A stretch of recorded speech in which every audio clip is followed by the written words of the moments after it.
अस्सलाम वालेकुम स्टूडेंट्स, आज की सेक्शन में हम अपना यूनिट नंबर 3 स्टार्ट करेंगे 9th फिज़िक्स का, जो क्या है डायनामिक्स। ठीक है, तो पहले जो हमने सेकंड चैप्टर पढ़ा वो क्या था, काइनेमैटिक्स। काइनेमैटिक्स आपको याद होगा हमने पढ़ा था।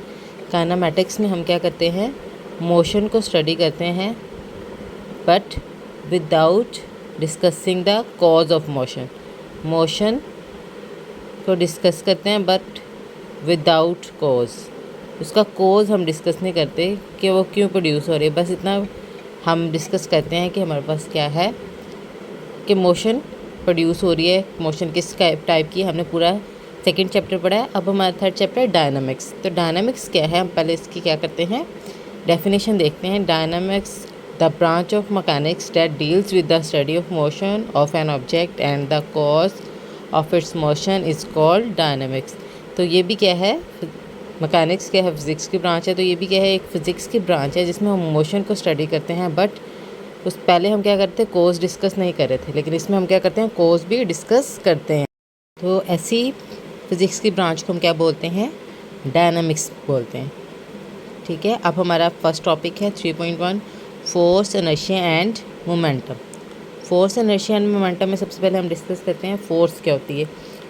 आपने जूनियर क्लासेस में भी फोर्स पढ़ी होगी। Force moves or tends to move, stops or tends to stop the motion of a body. The force can also change the direction of motion of a body. अब force क्या है, या तो चीज़ों को मूव कराती है या मूव कराने की कोशिश करती है, या फिर क्या करती है, चीज़ों को क्या करती है, बॉडी को रोकती है या फिर रोकने की कोशिश करती है। अब क्या है, फोर्स क्या कर सकती है, किसी भी बॉडी की क्या कर सकती है, डायरेक्शन भी चेंज कर सकती है। यानी क्या है कि अगर कोई बॉडी रेस्ट में पड़ी है तो वो रेस्ट में ही पड़ी रहेगी। कब तक पड़ी रहेगी, जब तक हम उस पर क्या करेंगे, कोई फोर्स नहीं लगाएंगे। ठीक है, तो फोर्स रेस्ट में जब हम फोर्स लगाएंगे तो क्या करेगी, मूव करना शुरू कर देगी।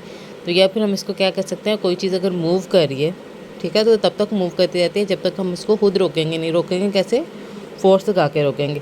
जब तक हम उसको खुद रोकेंगे नहीं तो फोर्स क्या होगी, उस पर वो क्या करेगी, बॉडी क्या करेगी, स्टॉप नहीं होगी, वो क्या करेगी, मूव करती रहेगी। तो हम इसके फर्दर एग्जाम्पल के साथ हम इसकी कुछ फर्दर डिटेल भी देखते हैं। The force can change the shape और साइज़ ऑफ द बॉडी। अब फोर्स क्या कर सकती है, बॉडी की शेप और साइज़ को भी क्या कर सकती है, चेंज कर सकती है। तो एग्जाम्पल्स में हम डिफरेंट, जैसे अब हमारा क्या है, हर चीज़ काम करने के लिए ऑलमोस्ट हमें क्या लगती है, फोर्स की ज़रूरत है। जैसे हमारा डोर है, ठीक है, डोर को ओपन करने के लिए भी और उसको क्लोज़ करने के लिए भी हमें क्या लगानी पड़ती है, फोर्स लगानी पड़ती है। ये तो हमारी जो होगी एक कॉमन एग्जांपल। अब हमारे पास क्या है, एक गोल कीपर है, ठीक है, गोल कीपर है, वो क्या करता है, अब उसकी तरफ बॉल क्या आती है, बहुत फोर्स के साथ, स्पीड के साथ उसके मूव करती हुई बॉल उसके पास आती है। अब क्या करता है गोल कीपर, उसके ऊपर फोर्स अप्लाई करके फिर बॉल को क्या करता है, स्टॉप करता है। ठीक है, अगर वो क्या करेगा, फोर्स नहीं अप्लाई करेगा तो बॉल क्या स्टॉप होगी, बिल्कुल भी बॉल क्या होगी, स्टॉप नहीं होगी। तो गोलकीपर भी क्या करता है, फोर्स को यूज़ करता है। इसके अलावा अगर बैट्समैन, आपने क्रिकेट में देखा होगा, अगर बैट्समैन क्या करता है, बॉल को हिट करता है, तो जब बाउंड्री पे बॉल पहुंचती है तो जो दूसरा हमारे पास क्या होता है, फील्डर होता है, वो क्या करता है, उसको फोर्स लगा के क्या करता है, उस बॉल को स्टॉप करता है। तो फोर्स क्या करती है, जैसे अगर कोई चीज़ मोशन में है, ठीक है, या तो उसको रेस्ट में लाने की कोशिश करती है, ठीक है, या फिर क्या करती है कि अगर वो बॉडी रेस्ट में पड़ी है तो उसको मूव कराने की कोशिश करती है। जैसे हमारा डोर क्या है, रेस्ट में था, तो जब तक हम इसको खुद ओपन नहीं करेंगे वो क्या होगा, ओपन नहीं होगा। तो अब हम क्या कर देते हैं, फोर्स के बारे में, जैसे फोर्स की डेफिनेशन एग्जांपल देख ली। इसके अलावा डिनोटेड क्या करते हैं, किससे करते हैं, it is denoted by F. Force को हम क्या करते हैं, एफ से डिनोट करते हैं। ये क्या है, एक वेक्टर क्वांटिटी है। ठीक है, बाकी फर्दर जो इसका फॉर्मूला वगैरह है वो हम आगे डिस्कस करेंगे। नेक्स्ट टॉपिक है इनर्शिया। इनर्शिया क्या है, inertia of a body is its property due to which it resist any change in its state of rest or motion. अब हम क्या करते हैं, जब भी किसी बॉडी को रेस्ट की फॉर्म में लाने की कोशिश करते हैं या मोशन की फॉर्म में लाने की कोशिश करते हैं, यानी या बॉडी को क्या करते हैं, मूव करती हुई बॉडी को रोकते हैं, या क्या करते हैं, कोई रुकी हुई बॉडी है उसको मूव कराने की कोशिश करते हैं, तो उस बॉडी के अंदर ख़ुद भी ये प्रॉपर्टी होती है कि वो क्या करती है, जो काम हम उससे कराना चाहते हैं उसको क्या करती है, अपोज करती है। फॉर एग्ज़ाम्पल, ठीक है, अगर कोई बुक टेबल पे पड़ी है, ठीक है, बुक क्या है, टेबल पे पड़ी है, तो जब तक बुक टेबल पे पड़ी रहती है, जब तक हम क्या करते हैं, तो उसको ख़ुद मूव नहीं कराते। तो जब हम क्या करेंगे, बुक को मूव कराने की कोशिश करेंगे ना, तो क्या होगा, बुक के अंदर ख़ुद भी ये फोर्स होगी कि वो रेजिस्ट करेगी कि मैंने क्या करना है, मूव नहीं करना। फिर भी हम बॉडी क्यों मूव कर जाती है, या फिर अगर कोई बॉडी मूव कर रही है तो हम उसको रेस्ट की फॉर्म में लाने की कोशिश करें, वो हमेशा आगे से रेजिस्ट करेगी कि मेरे रेस्ट की फॉर्म में नहीं आना। तो बॉडी ऐसे क्यों करती है, बिकॉज बॉडी के अंदर एक प्रॉपर्टी होती है जिसको हम क्या करते हैं, बोलते हैं इनर्शिया बोलते हैं, जो क्या करती है, रेस्ट और मोशन में जब भी हम बॉडी को लाने की कोशिश करते हैं, उसके ख़िलाफ़ वो क्या करती है, रेजिस्टेंस प्रोवाइड करती है, यानी अपोजिशन प्रोवाइड करती है। तो यहाँ पे एक सिंपल एक्टिविटी लिखी हुई है, अब बॉडी क्यों मूव कर जाती है या फिर क्यों वो रेस्ट में, अगर क्या होगी, हमारी फ़ोर्स जो हम लगा रहे हैं, जैसे मैंने बुक को उठाने में जो फ़ोर्स लगाई है वो ज़्यादा होगी और बुक का जो इनर्शिया है वो कम होगा, तो फिर बुक क्या कर जाएगी, मूव कर देगी। ठीक है, बिकॉज हमारा फोर्स ज़्यादा है, इनर्शिया कम है, इसलिए क्या है, बुक मूव कर रही है, वो इनर्शिया की फ़ोर्स कम होती जा रही है। तो इसीलिए हमारे पास क्या होता है, जो लाइटर ऑब्जेक्ट्स होते हैं उनकी इनर्शिया की पावर क्या होती है, कम होती है। ठीक है, इनर्शिया क्या होती है, उनकी कम होती है। जो हैवियर बॉडीज़ होती हैं उनका इनर्शिया क्या होता है, ज़्यादा होता है। इसलिए क्या करते हैं, लाइटर को मूव कराना इजी होता है और हैवियर बॉडीज़ को क्या करते हैं, मूव कराना या उनको रेस्ट और मोशन दोनों फॉर्म में लाना क्या होता है, डिफ़िकल्ट होता है। तो यहाँ पे एक छोटी सी एक्टिविटी के थ्रू इन्होंने समझाया हुआ है, वो एक्टिविटी आप खुद भी ट्राई कर लेंगे तो आपको सही तरह से समझ आ जाएगी। यानी क्या करते हैं, हमारे पास एक पेपर लेते हैं, ठीक है, पेपर के ऊपर हम क्या करते हैं, डिफरेंट कॉइन्स रखते हैं, ठीक है, 2-3 कॉइन्स रख लेते हैं।